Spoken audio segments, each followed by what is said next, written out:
During the draw ceremony that just took place in Lyon, Man City sports director Txiki Begiristain grimaced a bit when he saw the name of the team that will be the Citizens' opponent in the upcoming Champions League quarterfinals.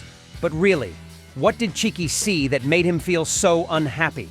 Of course, that's because Man City will have to immediately clash with a familiar but very difficult opponent, Real Madrid, in this round. This is the third consecutive time that these two teams have met in the Champions League. Specifically, the previous two seasons were in the semi-finals, and these were also the two most recent champions of the most prestigious tournament on the old continent.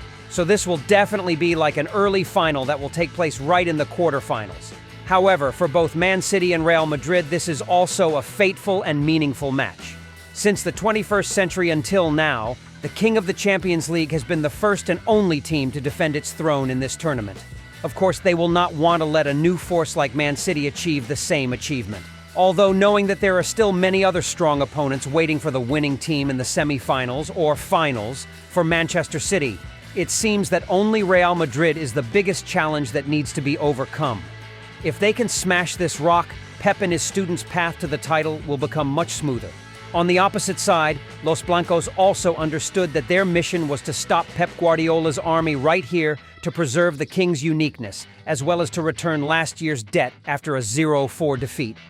In an interview, when knowing the opponent in the quarterfinals, Pep Guardiola, of course, still highly appreciated the opponent from Spain, but he thought that Man City would still have an advantage when playing the second leg at home. We have no other choice. I see this match happening as usual every year. Having to face the King of the Champions League 3 times in a row is not easy. Hopefully, we will have good preparation for this match. Luckily, we were able to play at home in the second leg. Meanwhile, on the other side, Ancelotti talked about facing Man City again. The Champions League quarterfinals are always very complicated. The idea is to win the tournament, and for that, you have to beat the best. Man City could be one of the strongest teams in Europe at the moment. Of course, it will be difficult, but if you want to become European champion, you have to eliminate Man City.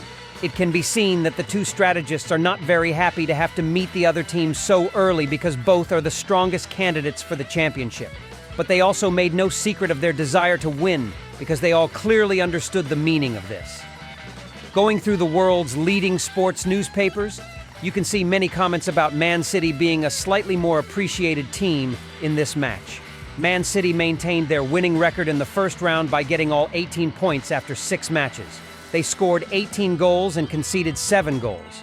In the round of 16, Man City overcame FC Copenhagen with a total score of 6-2, both matches with a score of 3-1. It can be seen that the representative from the UK possesses an extremely impressive attack. They can bring danger from many different positions in the lineup. Erling Haaland, Kevin De Bruyne, Foden, or a player who often plays very well in big matches, Silva, will be ready to find every opportunity to score. It is especially necessary to talk about the fact that Man City defeated Real Madrid on the way to their first championship last season. That will be a result that brings confidence to Pep Guardiola's students, or at least helps them feel less tense when facing Real Madrid in the tournament. In addition, another advantage of Manchester City comes from the fact that they can play at home in the second leg, which is a small advantage when Pep can have more calculations for this pair of matches. Remember last season, the two teams drew evenly at the Bernabeu, but in the second leg at Etihad Stadium, Man City took advantage of their home field to completely defeat the opponent with a score of 4-0. In terms of head-to-head performance, Real Madrid has only won 1 match in the last 6 matches against the Citizen in the Champions League. The remaining losses were 4, and drew 1 match and conceded an average of 1.7 goals every match. Man City's weaknesses come from the way they defend this season. Pep Guardiola's team has conceded 28 goals in 28 appearances in the Premier League this season. While for many this may seem like a reasonable number, for a team like Man City, this has to be one of their worst defensive performance seasons. For comparison, Man City has conceded 33 goals in the entire 2022-2023 Premier League campaign. Meanwhile, the numbers in the 2021-2022 season are even more impressive, when opponents only had 26 goals against the Citizens' net. especially the positions of Diaz and Ake, both of whom are not in the best form recently. So the White Vulture can exploit this weakness of the representative from the UK in the upcoming encounter. On the opposite side, Real Madrid is still Real Madrid, and no one can underestimate the royal team when playing in Europe's most prestigious tournament. The performance of the White Vultures is also relatively stable, as they have only lost 2 matches this season, and both were against city rivals, Atletico Madrid. In addition, Los Blancos also had a winning record in the Champions League group stage. In terms of personnel, Real Madrid head coach Carlo Ancelotti hopes to have Thibaut Courtois and Eder Militao available after the international break. They started working with the team this week, the Italian strategist said yesterday. We will take advantage of this break to have friendly matches with the youth team.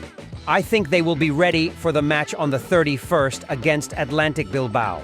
We will not accept any risks. They are doing very well.